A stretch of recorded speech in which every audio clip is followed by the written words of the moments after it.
Welcome to Lockbox, a podcast providing real estate professionals with action items for success. My name is Jeffrey Broger, and I'm going to be your host. I'm the founder of two real estate marketing and tech companies, STEEZY.Digital and RealNurture.io. In this podcast, you'll learn from top 1% real estate and mortgage brokers the exact secrets to their success. Welcome to Lockbox. Welcome to Lockbox. My name is Jeffrey Broger, and I am here today with Nikki Field. Nikki, thanks for being with us. Good afternoon, Jeffrey, and good afternoon, everyone out there listening to Jeffrey. So why don't you start off by telling our listeners who you are and where you're from? Nikki Field, New York, New York, Sotheby's International Realty, Senior Global Real Estate Advisor. Love it. And, you have a successful team in New York today. We were just talking 26 agents and, we'll get into everything that you're doing today in real estate. But I'm very curious, what got you into real estate in the beginning? What was that first story? Not that unusual for many people of my age. It was a second act career.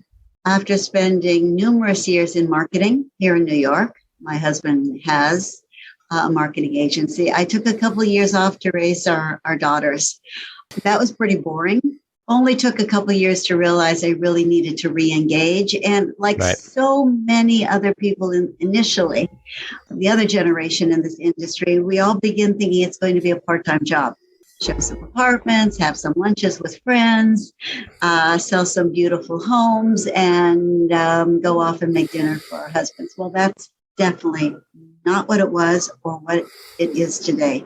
Full-time, 24/7 career that is, as a matter of fact, creeps into my dreams on a regular basis.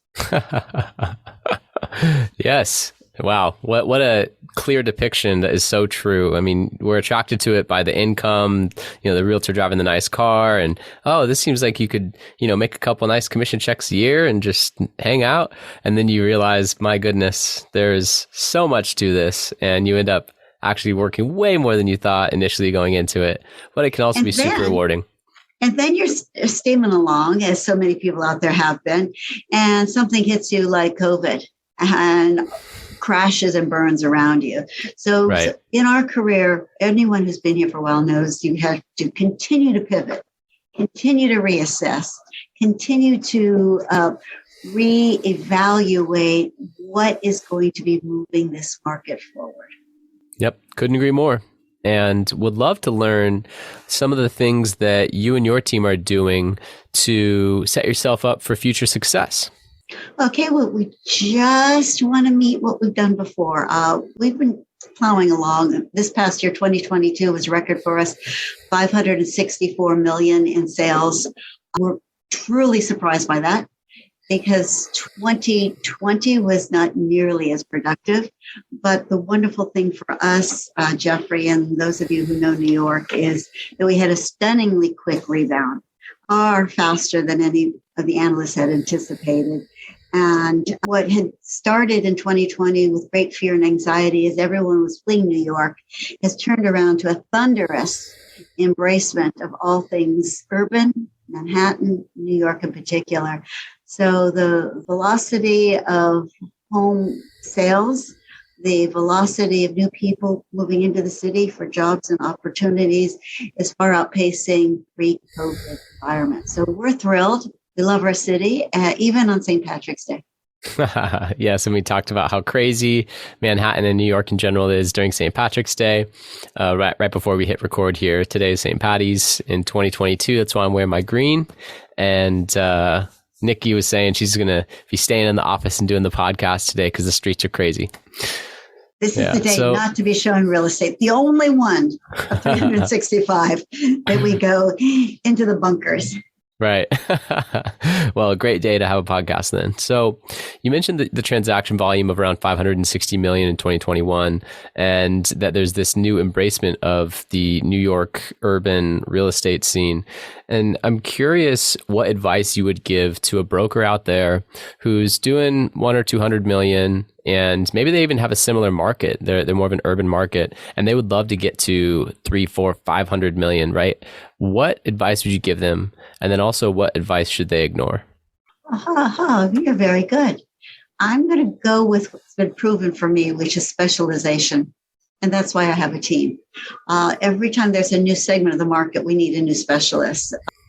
Many times I've spoken about this, about what's the best way to get up and running in the business. And old school, we were all generalists. You could sell and transact anything that came across your desk.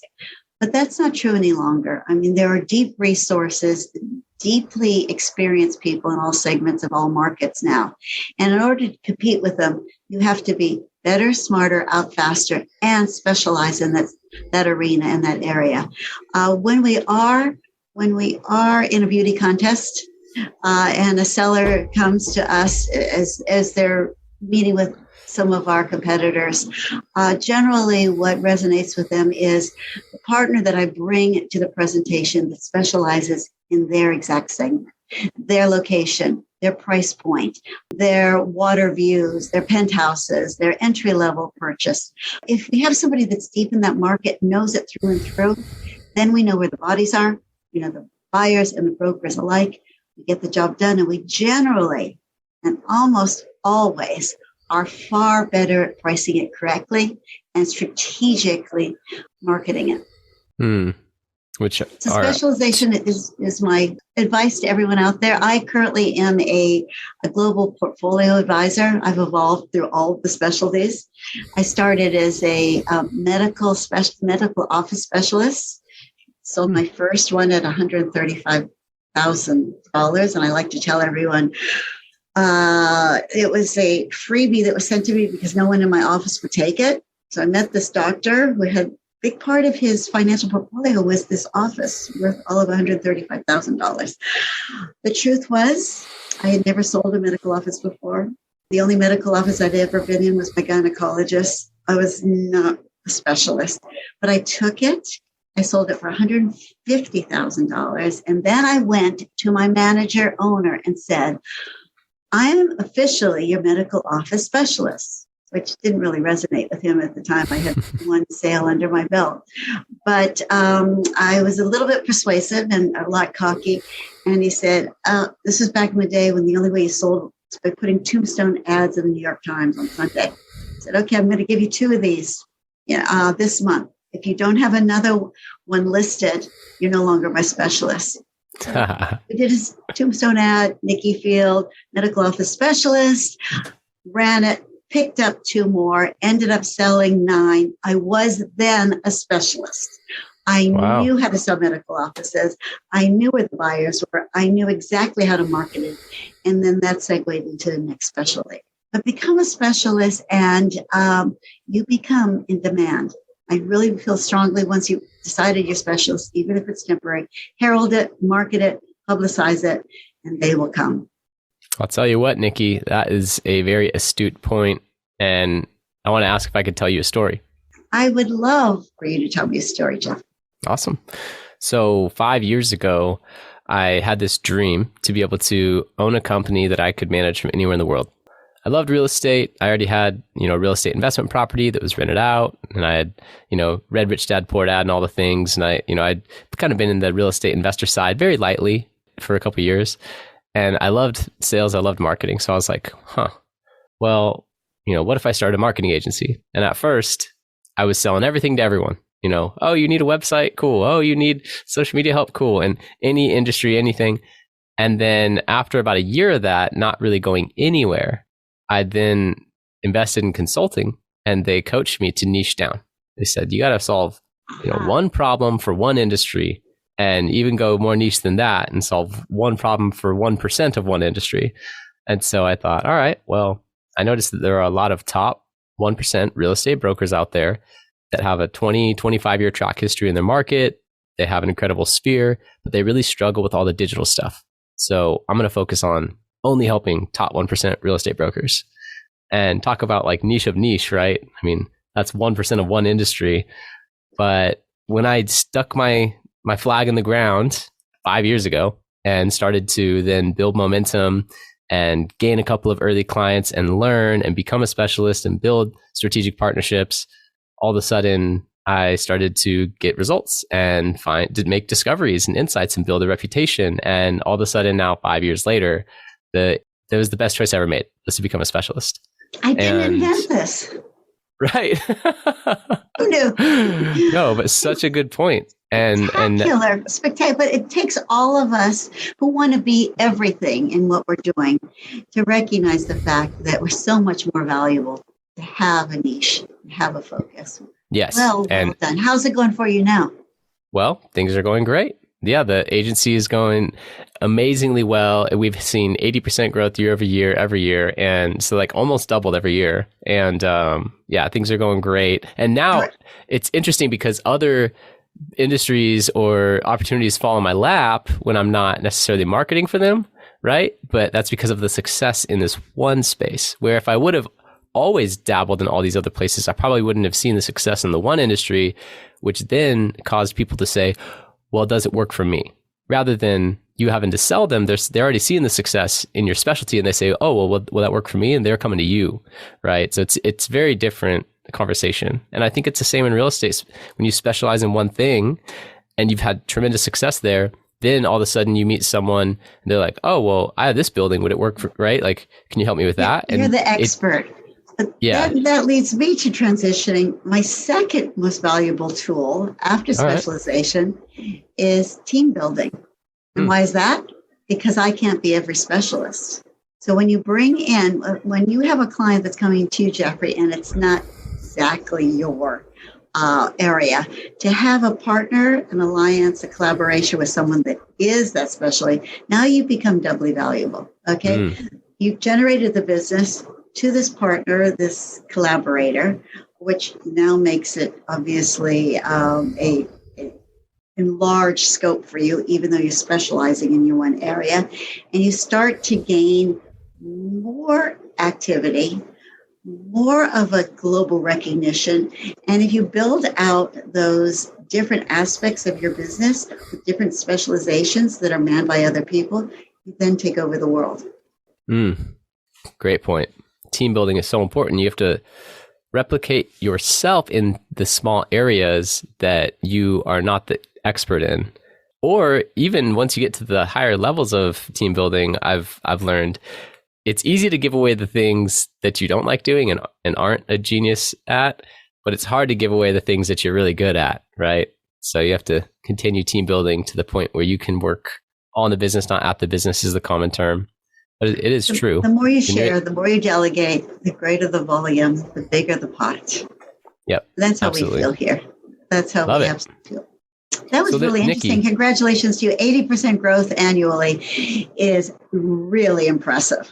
Thank you. Thank you. Yes, year over year. And it's been quite a journey getting there and maintaining that velocity. But we're trying to keep it going still to this day. Let's turn this around. Give me the mic and I'll ask the questions now. Okay. So I do have a question for you about the single most important action that you take on a daily basis that has attributed most to your success. Is there like this one success habit throughout your career that you can draw a lot of your success back to? Yeah. Oh, that absolutely. Putting on the heels every day. The higher the heels, the higher the respect. Got to look them in the eye. But seriously, if anybody's actually wants to hear what I do, it is structure. It is full frontal, lean in structure before you open up your eyes every morning. Know exactly what your priorities are. Be ready to pivot and change, but know what you're going to accomplish that day. If you don't have those priorities in line, you get pulled away. A phone call here, an inquiry here, go visit a property there. You really have to stay structured, and it's very tough in our business because there's such a variety of things happening around you each day. And I do not mean to shut your eyes to opportunity. I certainly do not mean not to, as I said, pivot and restructure, but have a structure. A lot of people I work with, peers in my industry, get detoured by the small stuff that happens in the early morning and lose their focus on big stuff. Big stuff is doing whatever you need to get one step closer to the next deal. Could we dive in a little deeper on that? Is that okay? Mm-hmm. All right. So you mentioned jokingly at first, putting your heels on in the morning, and then you mentioned structure.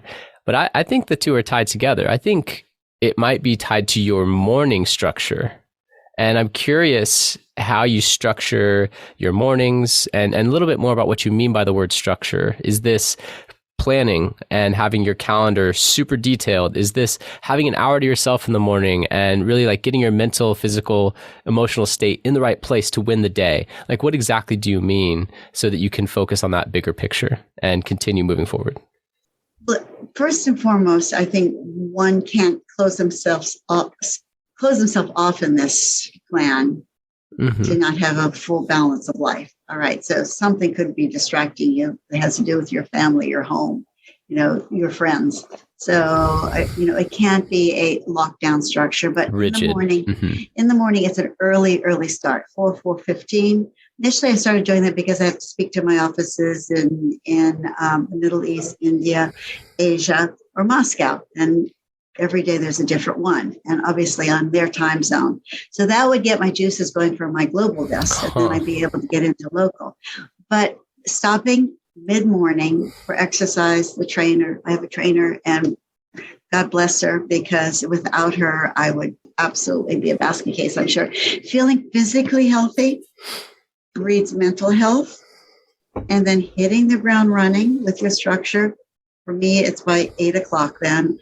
I've done the calls, I've done the training, I'm dressed in the heels, I'm off and running. We can't sell unless we're always available to those clients. And so many, particularly in New York, finance guys and women in particular, they can go early, they can go before 7, hardly can they break a day, take a break during the day, and sometimes after work. Nothing shows well after work because of the dark. And in New York, very, very few properties permit weekend showings, which is one good reason to work in New York. Okay. We get our weekends in almost all cases. 82% of our product is co-ops, and co-ops have very strict rules about when these strangers and these brokers can come into the building. Of course, if you're working on a condo or a townhouse, you have access.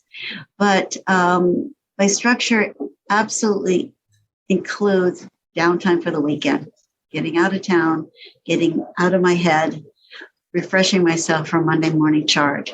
So you asked specifically, what is my structure? It is having a plan the night before, coordinating with my operations manager, coordinating with each of my team members that will be participating in whatever transaction we're working on that day, and definitely coordinating every single day with my marketing director. The only reason we're successful, truly, because we're just not any better than most people out there. Our team, we're hardworking, we're knowledgeable, we're somewhat talented, but our marketing is the secret to our success.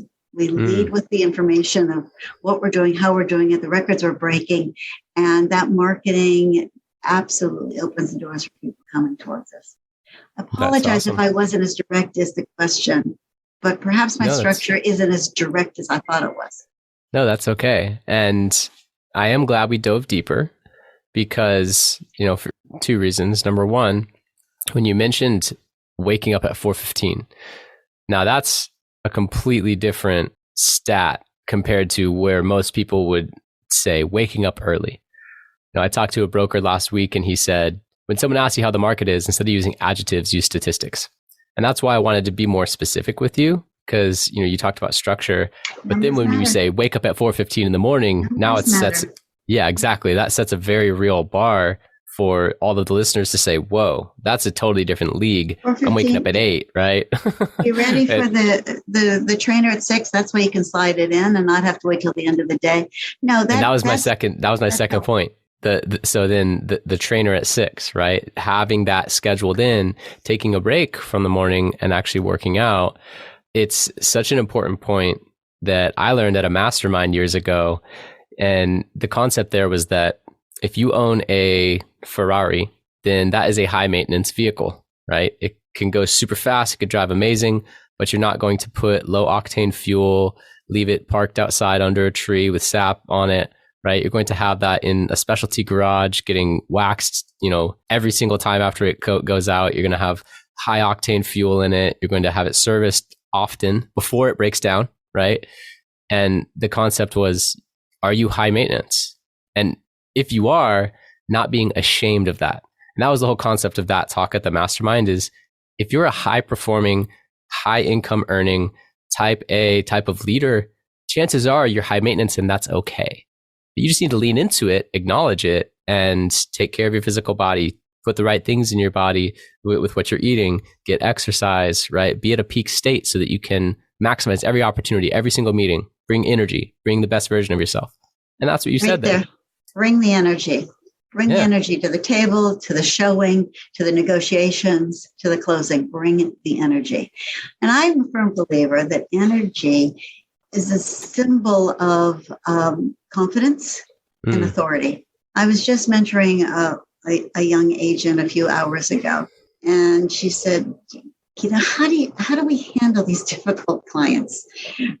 There's so many of them. And I said, you handle them by leaning in and being authoritative. All right. You do not buy into their stress. You do not buy into their insecurity or their doubts. You let them know you have no doubts. You know exactly what you're doing and you're leading the ship. And as long as you can take that energy, translate it with confidence, the authoritarianism of being their advisor is accepted and followed. And I think that's really, really, really important. All of us work with all these super successful people, and they're only hiring us because they need someone smarter in this area than them. So they're truly depending on your knowledge, your data and stats. Your performance symbolizes the depth of that knowledge and stats. And then you have a follower. And I really need I need my clients to be followers. I'll lead them. I'll follow their direction, lead them, and bring them to the best possible outcome. And generally, it just makes for and consummates a lifetime relationship with them. That's why I'm a portfolio advisor. These people stay with me for transaction after transaction after transaction. I love that. And you know what that made me think of is gravity and density. I learned this in sales training way back when. Either the prospect is influencing you on why they're saying no, or you're influencing them on why to say yes. And in that direct sales environment, they were talking more about a one-call close. And the analogy was gravity, like Earth's gravity compared to the moon, right? And, who pulls what? The moon can still pull the tides, but Earth overall is dominant. And how do you get to the point where you have a more dominant presence, more dominant energy, more dominant gravity that you can influence others around you? And I love how you talked about the energy being, authority and tying into confidence. And I think that you get there by diving so deep into your market that no one else knows it better. And you know that no one else knows it better. And that gives you so much confidence to then have conversations and use data rather than opinions, which then is really pulling to that prospect. Oh, wow, I need to go to Nikki because she always knows the answer. She always has, whenever I have a question, she always is the one who knows the answer or will go get it really quickly. And she's the one that I rely on for that, right? And like you said, in this one area, right? In real estate in Manhattan, right? So, yeah, exactly. Well, Sid, thank you for that. I'm looking at it differently now, the gravity and the pull of it. And it's literally what we do well. Yeah. And if we're not, you can fall into a unsuccessful and certainly uncontrollable client relationship. And I just think it's really important. If they're hiring you, you must perform and you must convince them that you are performing in their best interests. And the other thing is once you have their confidence, you have their loyalty. And that's what you're trying for. The confidence will get you to a transaction, possibly. If not, you need their loyalty. So 4 years later, when they're back in the market, it's you they call. That's right. And on the flip side of the coin, you mentioned that agent that came to you. How do we deal with all of these anxious, uneasy, tough clients? And in that scenario, I would assume that this agent who came to you is a little newer and he or she is less confident in themselves. And they're still building up that confidence so that these insecurities on the prospect side are pulling them, right? They're not being that centered place with a lot of density and gravity that's pulling the prospect in towards them. They're being pulled towards the other. So that's like the flip side that you want to kind of stay away from, which comes So back let's take to, us back to the new agent, those possibly out there right now. That specialization puts you on a faster track to confidence. Because if you're honed in on that neighborhood, that price point, or that buyer profile, you're learning literally everything you need to know to advise the next customer. If you are fleshing out and separating yourself to the entire, universe of real estate in your local community, it's really tough to talk with confidence. That's right. Our buyers in particular know so much more about what their market than many, many brokers do. They've been looking at the websites. They've been reading about the market. They have friends in that price point or that neighborhood, and they're coming to you. And the reason they're paying you and hiring you is for you to give them the information they do not have. How can you do that when our markets are so vast unless you specialize? Yes. Or also to interpret the information in a way that maybe they didn't look at it that way. They had all the information, but they didn't know what to do with it. Okay. Right. And I think nowadays the real estate professional is less of a gate of information, which they used to be prior to the MLS being public and people being able to go on Zillow and Redfin and just look at all these houses. Like there was a period when you had to go to the real estate professional to get the newest listings and the market updates. But now How I missed that period. I'm sure. And now we have to level up to be able to interpret the information that's being given to us, especially on the buy side. On the listing side, it's a little different. As you mentioned, marketing it properly, pricing it properly. And that comes down to understanding your market in a different way. But when these buyers are coming to the table with so much more information than they used to, it does shift the paradigm of the broker and buyer relationship. And I've talked to a lot of podcast guests about the transformation between, information gatekeeper as opposed to information interpreter. And not to reduce the real estate profession down to something that simple, but it is this evolution of the profession, right? I'm curious to learn more about the marketing. So you mentioned that your husband owns a marketing agency, that you really pride yourself in the marketing and say that the marketing is something that separates you from a lot of other brokerages. So I would love to just dive in a little bit deeper on that. And my first question is, what's the percentage of sphere and existing business that's being, continuously either referred to you from a strategic partner or your existing sphere, as opposed to new business from cold traffic, billboards, paid advertising? Do you know that percentage? Certainly track that, because we not only need to know where we're getting business, we have to project on where we're going to be focused on securing business. Huge portion. Prior to COVID, for the last 6 years before COVID, we were averaging around 65 to 66% of our annual business being referrals from our referral network. Okay, and that's huge. That's more than half of our business was coming from contacts in the world, whether they were other agents, wealth advisors, or friends, let's say, introducing us and making business happen. But locally, we have a pretty broad network here. A good, of that 50, generally now 51% of the non-referred business, half of it is returning clients who've worked with us before, want to work with us again. Or we also, when we were looking at that data, children of clients, brother-in-laws of clients, neighbors of clients. It's a referral, but it still comes from an existing client. And the other quarter of the business, or half of the local business, is new. And how does that happen? We do things like this. I wrote this book.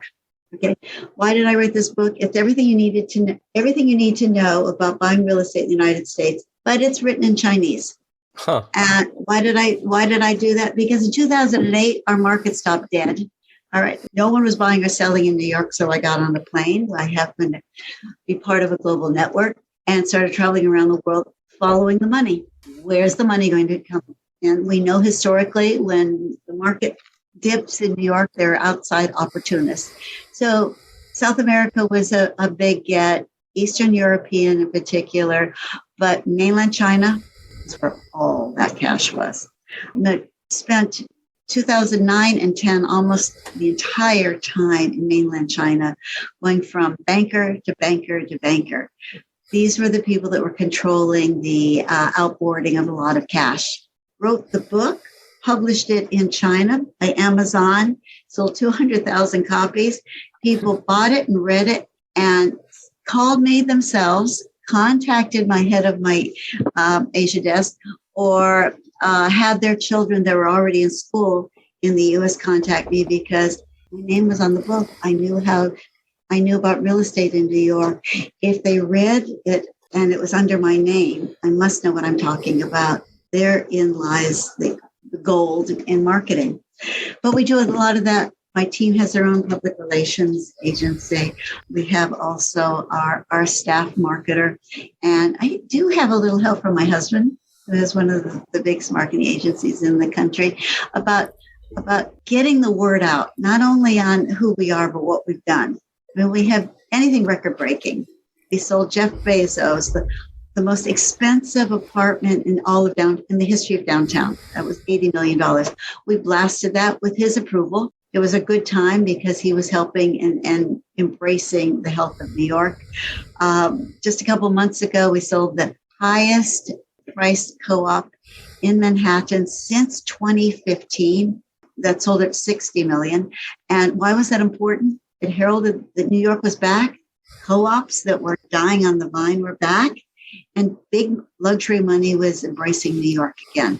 So benefits me, my team, Manhattan. Co-branding is, I think, the fastest track to the biggest audience and the best results. I co-brand a lot with Sotheby's. I co-brand with my specialists. I co-brand with some of the initiatives that I do, some of the organizations that I'm part of. It increases your sphere of influence and recognition, and they know your name. They're in the market. Let's try her. I get a lot of this. I'll get a phone call. Hi, Nikki Field. And they'll say, I don't know if my property is important enough or big enough or valuable enough for you to take. May I tell you about it? And of course it is. Every piece is important to us. But it people like to work with people they've heard of and referred to or read about.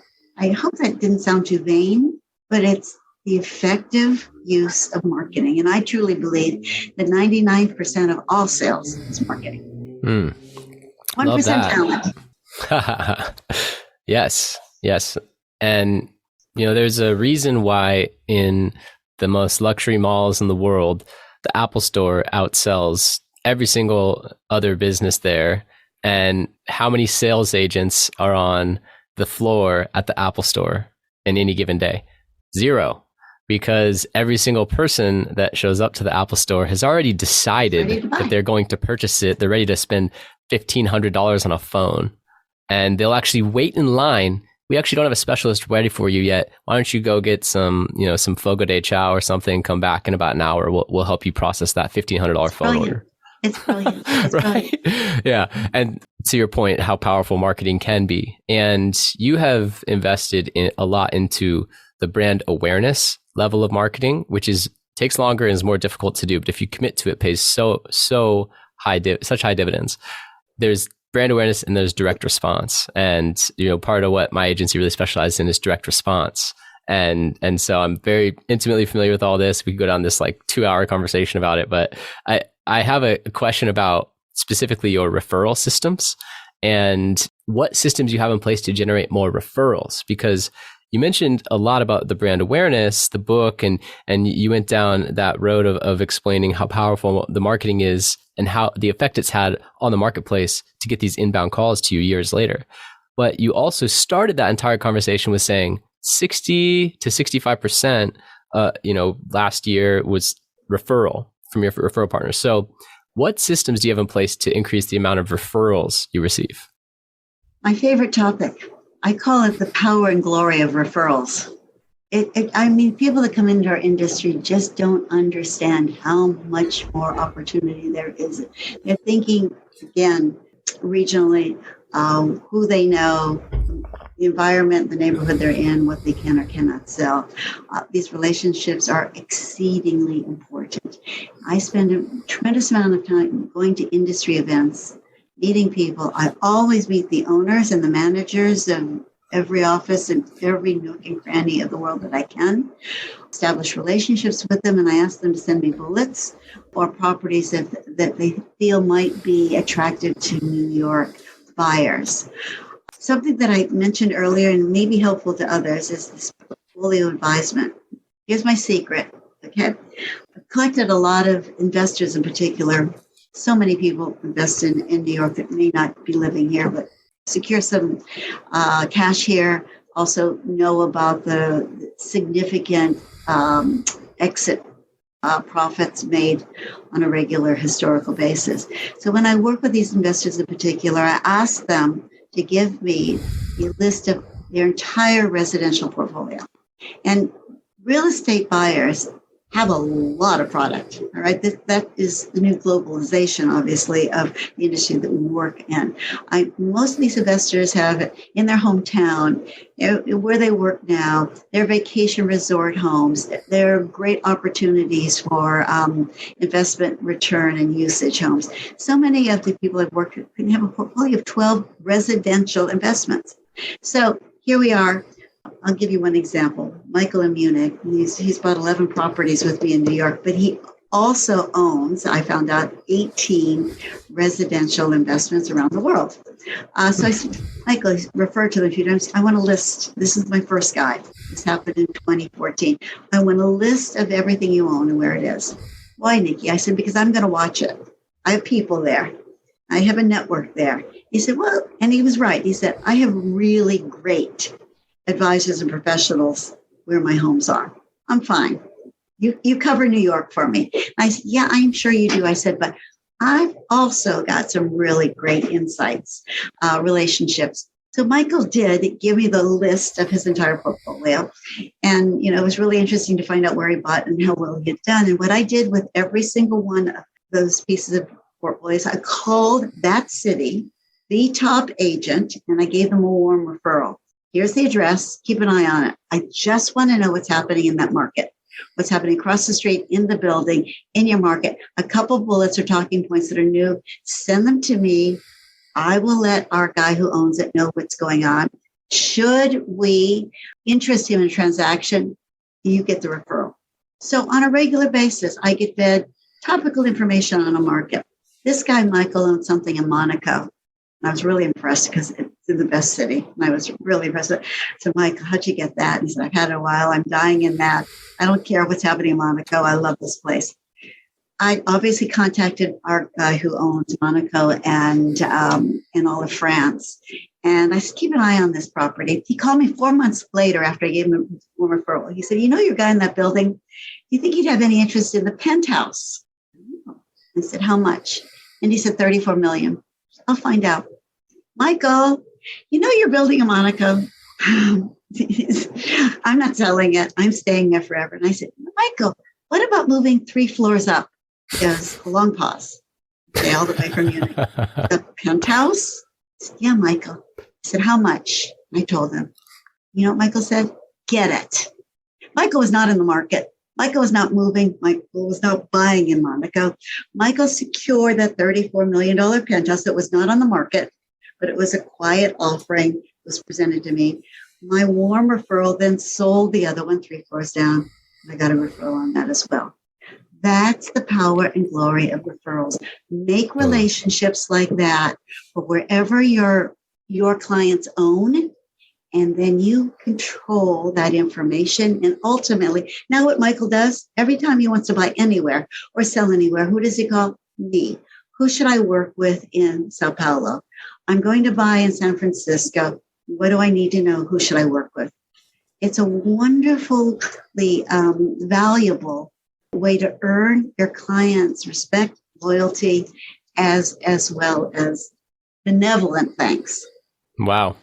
Nikki, that took real estate as a local business and expanded the scope, and I think expanded the minds of my listeners. It's the power of the global community and business where we live in today.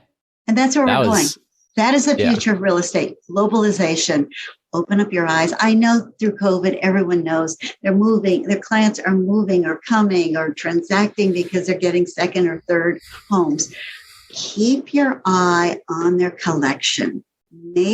Just like for your financial advisor, you don't want to have different financial advisors for each of your investments. You have one guy who steers the ship, who has a global macro vision on where you are, where you need to be, and when you should be moving. You can do that in real estate for your clients. Wow. Amazing. So is there a question that I should have asked you or anything that you'd like to expand upon from earlier? Oh, your questions are great. I found your answers more interesting than mine. There's not much more about me. I think you've seen it all. Well, you have tremendously added value. So I want to make sure there wasn't anything that I was skipping over or missing. I really appreciate your time. I do have one. Go ahead. I'm sorry. I even made a note of it. Where is it? I have three very focused initiatives I'm working on. One, obviously, is helping others become specialists. I truly believe in that. They don't have to be on my team. Young people starting out in this field, I'm really helping them find what their current specialty is. Obviously, they're going to be having many specializations. Sure. I believe in something that I've been working on for a little while. It's called, our campaign is called She Sells. For all you women out there, it's really about the power of women mentoring each other in this career, how we have come late to the party. So many of you men understand and are practicing mentorship since you were little boys, and your coach was there for you in your first teams. Helping other women in this industry will only help you in return. If you've been in this business for more than 3 years, you should be a mentor. And if you're not, become one. And certainly find some mentees, find people that you can help. It just needs a little leg up, a little bit of support. The sorority, the sisterhood of real estate is very, very strong. So many of us are operating in this universe. It's one of those careers that women truly excel in. There's no glass ceiling for age or sex here. I mean, to build on that with the sisterhood, I think is really valuable. Never forgetting the power and the influence that our male counterparts have. We need them for many of our deals. The third initiative I'm working right on, and if you're out there, I don't care if you've been in this industry for 1 month or 10 years, start thinking of a succession plan. So many professionals, great professionals, talented legends in our industry have retired or passed on and left their book of business up for grabs. People that have been working with for decades now do not have a realtor and go struggling to find someone. If you have a succession plan and someone to work with now, someone that can be introduced to all of your clients. So when you do transition out, whether it's during COVID, illness, or just plain fruits of retirement, to keep with the succession, have the succession plan in place, it'll continue your income for the rest of your life and possibly your grandchildren's life. Nailed it. And that was an amazing last tip about the succession plan as well. It's so rare to see that today, the level of planning. And I feel like it only happens if a father, for example, has a son that's also in the business and he kind of hands it off to the son. But if that's not your scenario, right? If you don't have an immediate family member that's younger than you in your business, and you're a broker owner that's getting towards the end of your career, you want to have that plan in place, be able to transition out and still take a small percentage of those fees. Fold them in early, right? So your clients know this person. Okay. Absolutely. Yes. Fold them in. It's obviously a great opportunity for this secondary younger agent, but also your clients, your entire network is familiar with that person. And it's a really easy transition. I love the fact that when I'm away, no one knows I'm away. I can take time off. You'll never see a return email saying I'm out of the office. I'm on board even when I'm not, because there are people that they have been introduced to when my clients call that they know if they should return the call or the email, they're just as comfortable with. And therein lies the line to succession. Love it. Amazing. Nikki Field, everyone. How can listeners contact you? Well, Jeffrey, since you've given me all of this exposure, they first and foremost should go through you. But as I mentioned, I am in the 70s. I am in New York. If you're visiting New York and would like to connect for a few minutes, come and visit me. I'd love always looking for more relationships in our business, and look forward to hearing about many of your own successes. And the other thing that I'm really comfortable and confident that we all should focus on, maybe that's another podcast for you, Jeffrey, is crashing and burning, all the mistakes you've made, how you've survived them, and how they have bettered not only you, but your ability to transact business. I am only as successful as all of those awful mistakes I've made. I love that. I did have a question in there about this, but we ran out of time, so I'll have to have you back. It was really a lot of fun. I'm now your devoted fan. I'll be tuning in regularly, Jeffrey. Oh, thank you, Nikki. I appreciate it. Nikki Field, everyone, the global specialist residing in New York and has an amazing team out there. Make sure to contact Nikki if you have referrals, if you're interested in joining her team. And of course, I can get you in touch, but you can also look her up online and get in touch. So thank you so much for being on. You added a ton of value today. Really enjoyed it. Thanks so much. You also, in return, gave me a couple of tips I'm going to be definitely working on. Thank you. Thank you for listening. If you want to accomplish your real estate goals, then I highly suggest downloading my free Ultimate Real Estate Goal Setting Framework. The link is in the description of the show, and it will help you break down your annual income goal into the amount of phone calls, appointments, or open houses you need in order to achieve that goal. Thank you so much, and we'll see you next time.